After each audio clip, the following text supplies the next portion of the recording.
Everyone, अस्सलाम वालेकुम, नमस्ते, सत श्री अकाल। कैसे हैं आप लोग? Welcome back to the another video.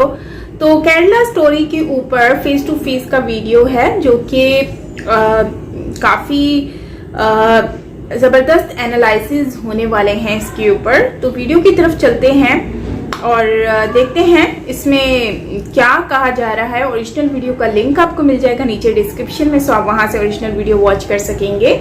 Channel पर न्यू है तो जल्दी से सब्सक्राइब कर लीजिए एंड बेल आइकन को ऑल नोटिफिकेशन पे भी प्रेस कीजिए ताकि सारे वीडियोस आपको मिलते रहें। तो yes, let's start the video and here we go. चाहे कम्युनिस्ट पार्टी के नेता हों, मुख्यमंत्री हों, क्रिश्चियंस हों, बिशप्स हों या ऑनरेबल हाई कोर्ट केरला हो, वो सब टिप्पणी कर चुके हैं इस समस्या पर जिसको एक सामाजिक तौर पर लव जिहाद बोला जाता है। लेकिन नॉर्थ और केरला में एक बहुत बड़ा फर्क है। वहाँ का जो लव जिहाद है वो एक कदम आगे बढ़कर मिलिटेंसी या टेररिज्म की तरफ भी उस व्यक्ति को, उस सब्जेक्ट को ले जाता है जो कन्वर्ट किया है। लेकिन उत्तर भारत में ऐसी चीज़ अभी तक देखने को नहीं मिली है। तो जो केरला का एक पूरा इकोसिस्टम है, क्यों वहाँ ऐसा हो रहा है, क्यों वहीं ऐसा हो रहा है, इसके पीछे के कारण क्या है,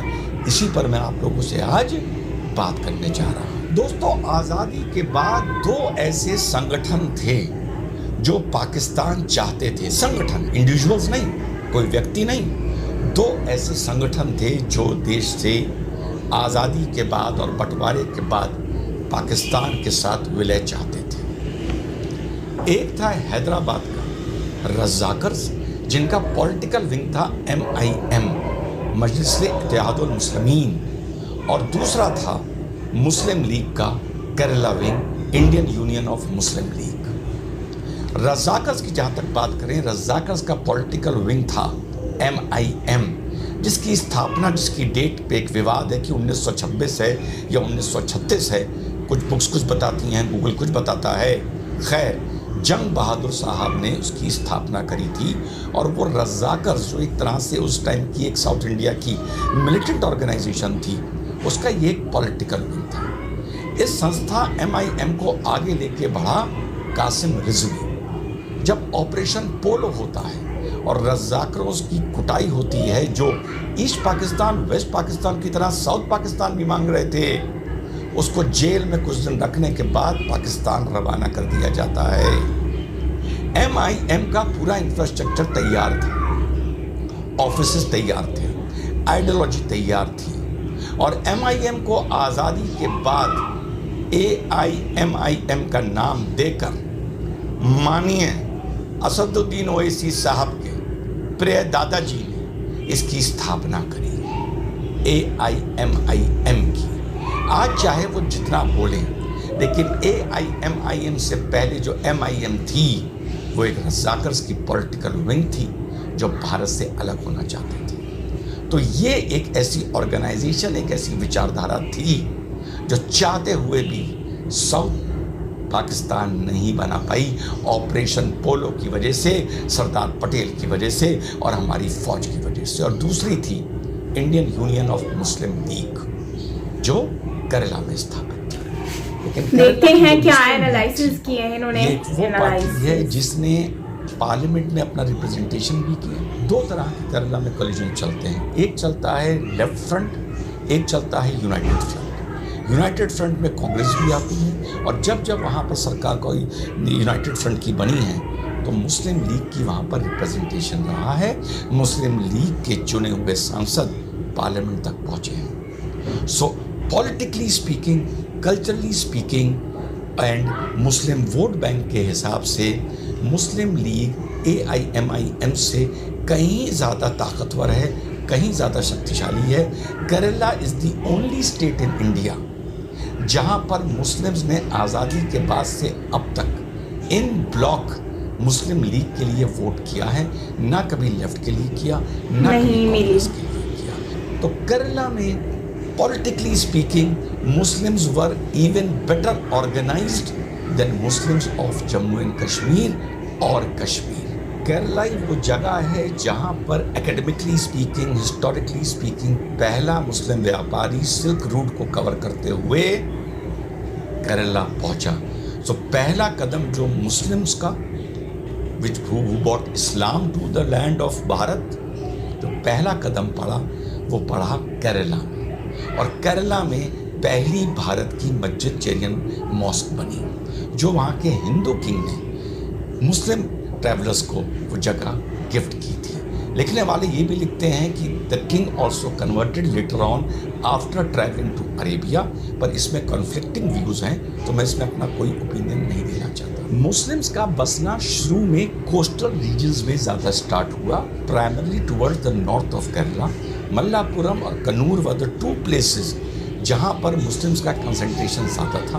but after the invasion and the arrival of the Portuguese, Muslims inner Kerala में शिफ्ट कर जाते हैं, लेकिन नॉर्थ केरला में ये सबसे ज़्यादा एक प्रीडोमिनेंट फोर्स रहती है। आज़ादी से पहले का जो मोपला कार्नेज हुआ था, जो एंटी हिंदू रॉयट्स हुए थे, वो सब आप लोगों को पता है।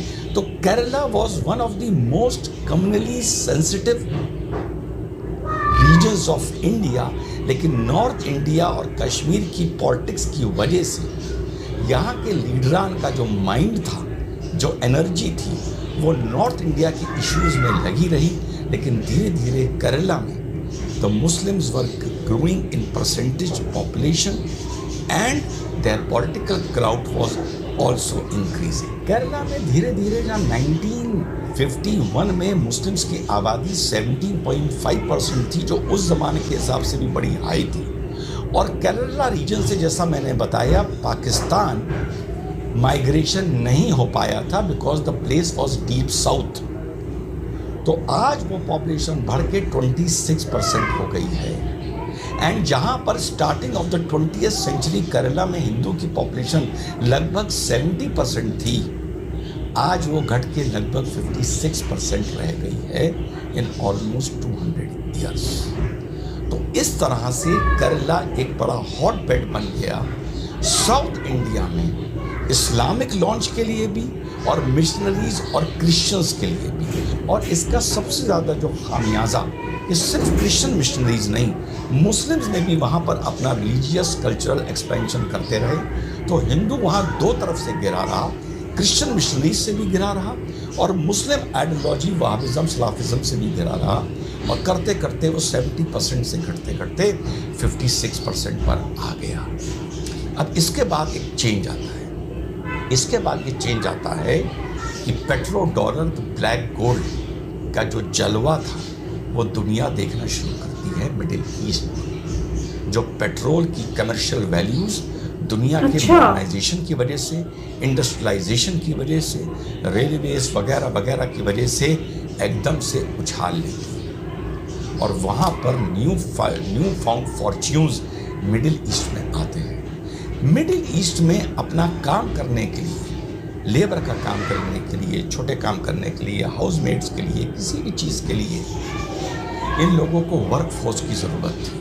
दो कारण थे, एक तो अरब काम नहीं करना चाहता था, दूसरा वहाँ की आबादी खुद भी कम थी। उनको सबसे बढ़िया वर्क फोर्स मिली केरला से, और इसके दो रीज़न थे। जैसे जैसे मैंने बताया कि क्रिश्चियन मिशनरीज और मुस्लिम सलाफिज़म के लिए केरला एक बहुत हॉट बेड थी, इसी तरह केरला धीरे धीरे एक मोस्ट लिटरेट स्टेट भी भारत का बन जाता है। एक बेसिक इंग्लिश बोलना और समझना वहाँ के लगभग हर नागरिक को आती है। मिडिल ईस्ट में जब वर्क फोर्स की ज़रूरत पड़ी तो मिडिल ईस्ट के लिए वर्क फोर्स की nursery, housemates, nurses, factory workers वगैरह वगैरह, ये नर्सरी बना Kerala for the simple reason कि यहाँ से जो लोग ट्रैवल कर रहे थे वो प्रीडोमिनेटली मुस्लिम्स थे जिनको इंग्लिश आती थी, हिंदूज थे जिनको इंग्लिश आती थी, क्रिश्चियंस थे जिनको इंग्लिश आती थी, कम सैलरी पर काम करने को तैयार थे। और रिलेटिवली उन लोगों ने पाया कि पाकिस्तान या अफ्रीकन वर्क फोर्स से ज़्यादा ईमानदार थे। इसके चलते केरला में फॉरेन एक्सचेंज आना शुरू हुआ। 2021-22 में $70,000 का रेमिटेंस हुआ है मिडिल ईस्ट से केरला के लिए। ये जितनी भी वर्क फोर्स मिडिल ईस्ट पहुंची, ये वहाँ के कल्चर से इन्फ्लुएंस होना शुरू हुआ। वर्क के साथ, रेमिटेंस के साथ, सैलरी के साथ वहाँ से ज़कात केरला आनी ज़्यादा शुरू हुई। जब ज़कात आनी शुरू हुई तो ज़कात देने वालों ने अपनी कंडीशन लगाई कि आप सलाफिज़म को, वहाबिज़म को वहाँ पर इंक्रीज़ करेंगे। केरला में नया पैसा आया, केरला में मदरसे आए, केरला में मुसाफिर खाने आए, केरला में दारुल उलूम यूनिवर्सिटीज़ आई, इस्लामिक यूनिवर्सिटीज़ आई, और धीरे धीरे कोने कोने तक, because being a small state, Islam and Muslims के नए पैसे का असर पूरे केरला पर फैल जाता है, जितना पूरे भारत में कहीं नहीं है, including Kashmir. Kashmir was always considered a poor part of India for various reasons, whereas Kerala was always rich. Middle east से वर्कफोर्स पैसा लेके आया, टूरिज्म आया, फिशरीज आई, स्पाइसेस आई। Kerala is known as the spice basket of India. तो वहाँ पर लोगों को 24 आवर 365 डेज एम्प्लॉयमेंट मिलना अपने अपने काम में शुरू हो गया। और जब ये नया पैसा वहाँ से आया, जो यहाँ से मुस्लिम्स गए थे ये वहाँ का इन्फ्लुएंस लेके केरला आए, जो क्रिश्चियंस गए थे या जो नॉन मुस्लिम हिंदूज गए थे वो भी वहाँ का पैसे के साथ इन्फ्लुएंस लेकर केरला आए। जब ये लोग मिडिल ईस्ट में इन बल्क रहने लगे, एक साथ बसेस से ट्रैवल करने लगे, एक साथ फैक्ट्रीज में काम करने लगे, एक साथ डॉर्मेटरीज में रहने लगे, तो Islamic culture, Arab culture non Muslim workforce of Kerala पर हावी हो जाता है। हावी होने का मतलब उनके बात करने का तरीका। सहरी पर सब उठ रहे हैं तो हम भी उठेंगे, चलो तुम रोज़ा रख रहे हो तो हम भी रोज़ा रख लेते हैं, कम से कम रोज़ा नहीं रखते तो हम तुम्हारे सामने दिन भर ना कुछ खाएंगे ना पिएंगे। वोकैबलरी चेंज होने लगी। जो यहाँ से नॉन मुस्लिम जाते थे वो इंशाअल्लाह, माशाअल्लाह, अल्हम्दुलिल्लाह वगैरह वगैरह, ये उनकी ज़ुबान पर ये टर्मिनोलॉजी, अरब टर्मिनोलॉजी आ गई। वो धीरे धीरे अरब बोलने लगे। बोलने मतलब बोलने लगे, समझने लगे, उसके वर्ड्स अल्फाज इस्तेमाल करने लगे। और केरला पैसे के साथ वहाँ का कल्चर भी लेके आने लगे। इस चीज़ ने केरला की सारी कम्युनिटीज़ को स्टार्टिंग में कम्युनली कंपैटिबल बनाया। सब एक दूसरे के करीब आने लगे। अब रहमान के फादर आ रहे हैं तो सुनीता की फैमिली के लिए कुछ भिजवा रहे हैं तो रहमान जाके उनको दे रहे हैं। सुनीता के फादर आ रहे हैं, एग्जाम्पल दे रहा हूँ, तो वो रहमान की फैमिली के लिए कुछ पैसा या गिफ्ट भिजवा रहे हैं। और इसके चलते कि केरला में खुशहाली अरब मनी, मिडिल ईस्ट मनी से आ रही थी। सोर्स क्या था? सोर्स था इस्लामिक नेशन। केरला में साइकोलॉजिकली मुस्लिम्स, क्रिश्चियंस और हिंदूज पर भारी होने लगे, क्योंकि उनको साफ लगता था कि इसका घर जो बन रहा है, जो ये गाड़ी खरीद रहा है, जो उसकी लड़की की शादी हो रही है, बेटा पढ़ रहा है, ये सारा पैसा मिडिल ईस्ट से आ रहा है। मिडिल ईस्ट जब एक वर्क फोर्स जाती है तो अगर आप वहाँ चुनाव की बात ना करें, राजा को चैलेंज ना करें, अपनी ज़ुबान ना खोलें, निगाह अलग नीचे रखें, तो मिडिल ईस्ट की वर्क फोर्स को इंडिया के कंपैरिजन में वहाँ की लाइफ बहुत कंफर्टेबल लगती है। डॉर्मेट्री भी है तो एयर कंडीशन है, वॉशरूम तक एयर कंडीशन है, बसेस एयर कंडीशन है, जहाँ वो काम कर रहा है वो एयर कंडीशन है। और क्योंकि वो वहाँ पर सिर्फ पैसा कमा रहा है जिस पर टैक्स लगना नहीं है, नजरें नीचे करके मुंह बंद करके काम कर रहा है, तो वो वहाँ की सोसाइटी को बड़ा प्रोटेक्टिव मानता है, बड़ा अच्छा मानता है। मेरा जो मालिक है भले मुझे डांट के भगा दे या कोई सज़ा दे दे, लेकिन आम तौर पे मुझे कोई हर्ट नहीं कर सकता। वो रेगुलरली 5 बार नमाज अजान सुनता है, रेगुलरली वो अपनी फैक्ट्री, अपने ऑफिस में सबको 5 बार नमाज पढ़ते हुए देखता है। तो धीरे धीरे वो इस्लामिक कल्चर या इस्लामिक वैल्यूज़ के करीब होता रहता है। कोई भी हो जाएगा। आप अगर परमानेंट मुस्लिम्स के साथ रख दिए जाएंगे, मैं अगर परमानेंट कि सिख भाइयों के साथ रख दिया जाऊंगा, मान लीजिए वर्क में, तो धीरे धीरे 2-3 साल में सिख कल्चर, सिख वैल्यूज ही वहाँ पर ज़्यादा बात होगी। तो इसमें भाई प्रॉब्लम क्या है?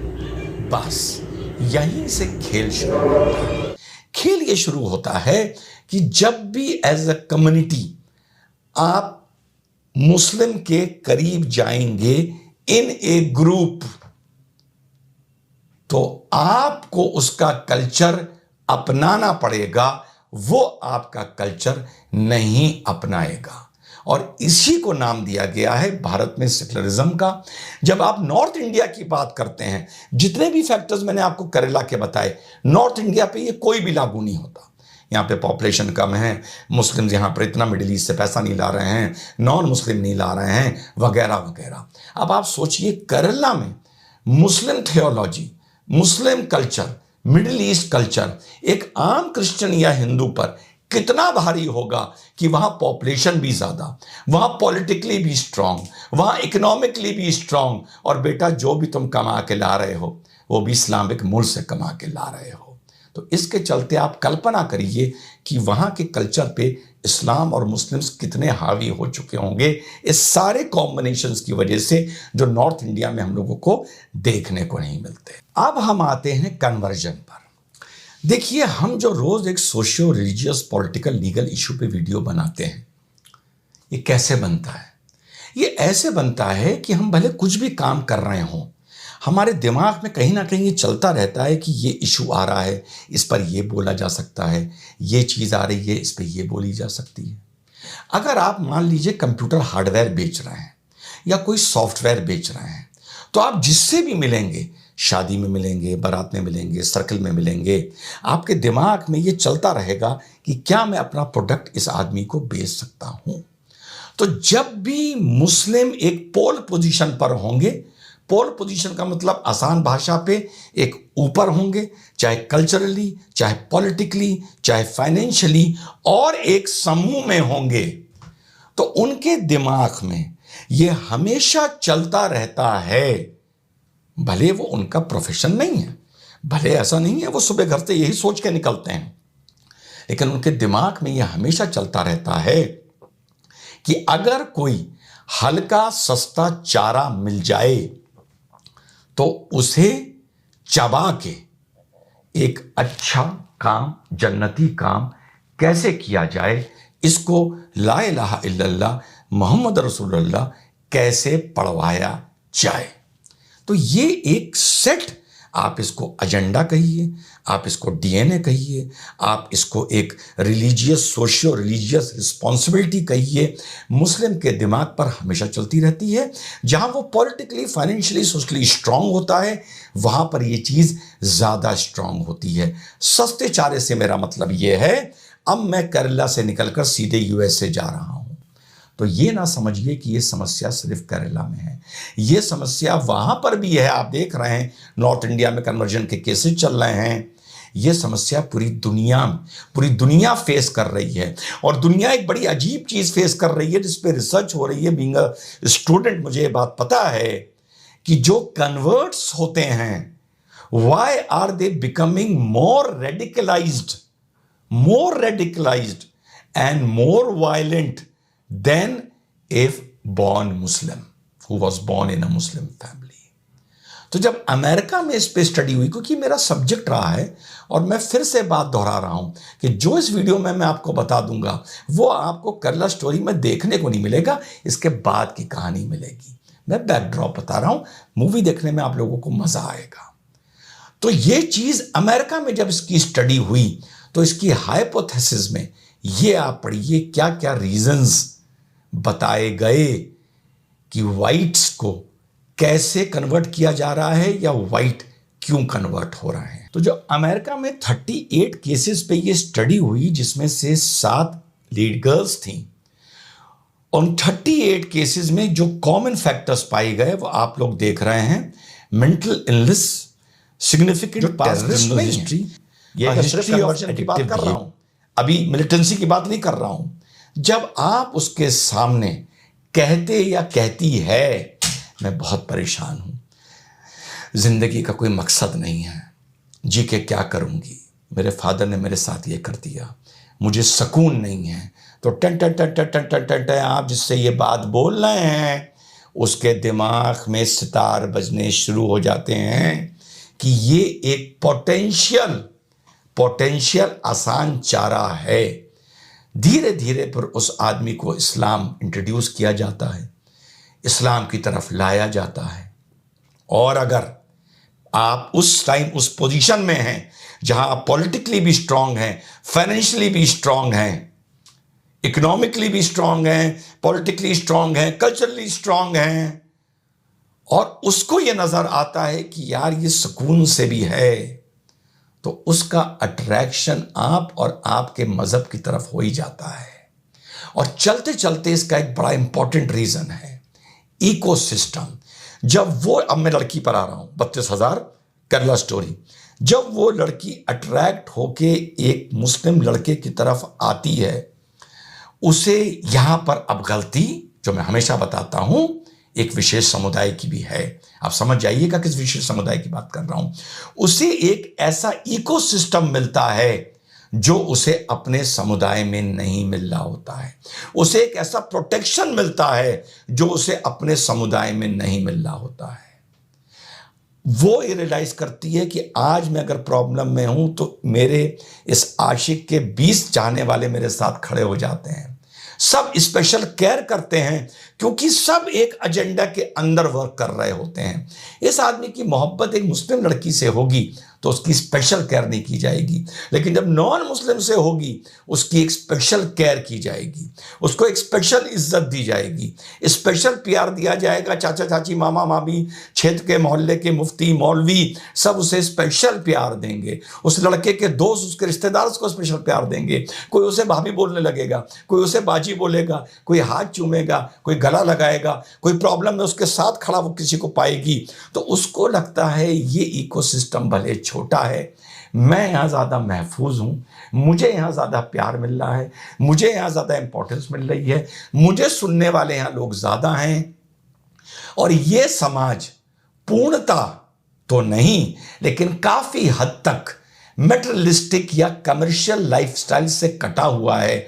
ये उसको यकीन हो जाता है कि यहाँ ये ज़िंदगी में आराम से जीने के लिए आए हैं, इस्लाम फैलाने आए हैं, मेन ज़िंदगी ऊपर है जो ऊपर जाके शुरू होनी है। और ये चीज़ उसको, अगर 1,000 को चारा डाला जाता है और 25 ने भी चारा खा लिया, तो फिर पिक्चर जो बनती है, फिल्म जो बनती है, वो इस 25 पर बनती है, लेकिन 975 पर नहीं बनती है। जाहिर सी बात है। और इस तरह ये कन्वर्जन अपने लॉजिकल कंक्लूजन तक पहुंचता है, और उसी में जिसको ये यकीन हो जाता है कि ज़िंदगी में मेरे कुछ नहीं है, मुझे भी अल्लाह के पास जाना है, मुझे भी जन्नत जाना है, ये ज़िंदगी 4 दिन के लिए जो इबादत के लिए मिली है, असली ज़िंदगी ऊपर है, वो ही कन्वर्ट मिलिटेंसी की तरफ कन्वर्ट हो जाता है, या कर दिया जाता है एज अ पॉलिसी कि जो आया है उसे कन्वर्ट करो। मुगल्स में एक बार एक बात हुई थी कि नए लोगों को, हिंदुओं को मुसलमान बनाओ, कि जब इस भारत का हिंदू हमारे खिलाफ यानी मुगलों के खिलाफ सर उठाएगा तो ये कन्वर्टेड मुसलमान जो पहले हिंदू था, ये हमारे लिए उन्हीं हिंदुओं के खिलाफ तलवार उठाएगा। वो साइकोलॉजी भी वर्क करती रहती है, वो एजेंडा भी वर्क करता रहता है। 30,000 कन्वर्ट लड़कियां करके मिलिटेंट बनने गई या नहीं गई, इस पर मैं अभी कोई टिप्पणी नहीं कर रहा हूं, लेकिन केरला का जो इकोसिस्टम था, इसके बहुत से प्रमाण हैं कि हाँ, हजारों में वहां कन्वर्जन हुए। और कन्वर्जन का यही कारण था कि फैमिली स्टार्टिंग से लेकर, मिडिल ईस्ट से लेकर, पेट्रो डॉलर से लेकर, केरला से मिडिल ईस्ट जाने से लेकर, वहाँ का कल्चर, वहाँ का पैसा लाने से लेकर, दोनों कम्युनिटीज़ के करीब आने से लेकर, मुस्लिम्स के पॉलिटिकली, सोशली, इकोनॉमिकली स्ट्रांग होने से लेकर, परसेंटेज वाइज 26% से लेकर, नॉर्थ में ज़्यादा कंसंट्रेशन ऑफ पॉपुलेशन होना, मलयपुरम में population is about 35 to 40% Muslims की। ये सारे फैक्टर्स ने एक ऐसा इकोसिस्टम क्रिएट किया जिसके लपेटे में हिंदू लड़कियां भी आईं, जिसके लपेटे में क्रिश्चियन लड़कियां भी आ गईं, जिसके ऊपर अब रियलाइज हो रहा है कि ये क्या हो गया। आप हिंदू भाई 70% से 56% तो पहुंच ही चुके हो। अब आप रियलाइज करके क्या करोगे, क्या हो गया। आप नॉर्थ इंडिया की लड़ाई और यहाँ के कम्युनलिज्म में लड़े रहे, लेकिन पॉलिटिकली, इकोनॉमिकली, ऑर्गेनाइजेशन के लेवल पर PFI का भी जन्म यहीं हुआ। हर लेवल पर Kerala Muslims are even stronger than the Kashmiri Muslims, चाहे वो इकोनॉमिकली हो चाहे वो पॉलिटिकली हो, कम से कम अपने स्टेट में। So Kerala Muslims are much more stronger, they call the shots. और मुस्लिम जब पोल पोजीशन में आता है तो कल्चरली वो बहुत स्ट्रांग हो जाता है, साइकोलॉजिकली वो बहुत स्ट्रांग हो जाता है। केरला को आप ये मान के चलिए, if the tradition continues 20 years down the line या 25-30 years डाउन द लाइन, कम से कम जो PFI ने एक अपना रोड मैप बनाया था वो दुनिया पर, भारत पर लागू हो या ना हो, केरला पर वो 100% लागू होने जा रहा है। जय हिंद, वंदे मातरम, खुदा हाफिज। यही थी दोस्तों यहीं पे एंड होता वीडियो। तो यहाँ पर कुछ शेयर किया है केरला की हिस्ट्री के बारे में कि वहाँ पर मुस्लिम पॉपुलेशन ज़्यादा क्यों हुई और कैसे हुई, उसके बारे में काफ़ी अच्छे से जो है वो इन्होंने एक्सप्लेन किया है।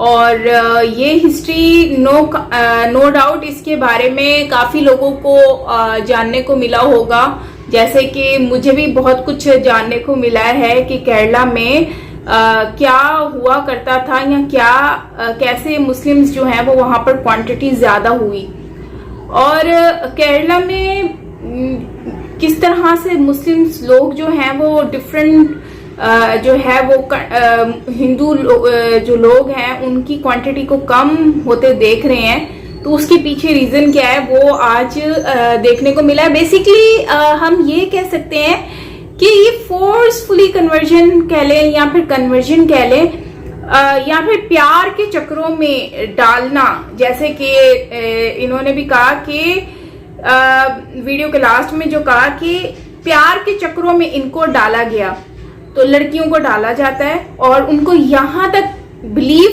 करा दिया जाता है कि ये एक उनको एक फिल्मी दुनिया दिखा दी जाती है कि हाँ तुम जो हो तुम्हें ऐसे फील कराया जाएगा, तुम्हें ऐसे दिखाया जाएगा, सब माहौल सब तुम्हें इस तरह से ट्रीट करेंगे जैसे कि कोई और नहीं करता। और फिर वो वर्ड्स ऐसे होते हैं ना, मीठे मीठे से वर्ड्स होते हैं, भाभी जान, अम्मी जान, भाई जान, तो इस टाइप के कुछ वर्ड्स होते हैं। तो आई थिंक कि ये एक हम ये कह सकते हैं कि ये कुछ वो शहद होता है ना, शहद, तो वो शहद की तरह मीठे मीठे वर्ड्स होते हैं जो कि उनको दिखा दिए जाते हैं और टेस्ट करा दिए जाते हैं। तो बस उनको एक वो फिल्मी दुनिया सी लगती है कि यार बस यही है सब कुछ और इसके बाद लाइफ बस खूबसूरत। ऐसा नहीं होता। लव जिहाद का अगर हम देखें, इसमें मुझे बेसिकली जो मेन पॉइंट लगा ना वो लव जिहाद वाला लगा। बाकी तो वैसे उन्होंने हिस्ट्री के बारे में बताया कि मुस्लिम्स किस तरह से जो है वो केरला में ज्यादा हुए उनकी क्वांटिटी, लेकिन जो मेन मुझे लगा ना इसमें वो ये है कि कन्वर्जन, क्योंकि कन्वर्जन होता है तो उनको माइंड लड़कियों को किस तरह से बना दिया जाता है। वो ना सिर्फ इंडिया में बल्कि आप देखें तो पाकिस्तान में भी है ऐसा, और आई थिंक कि हाँ पाकिस्तान में, इसके अलावा कहीं और दूसरी कंट्रीज में मुझे नहीं लगता कि ऐसा कहीं पर होता होगा।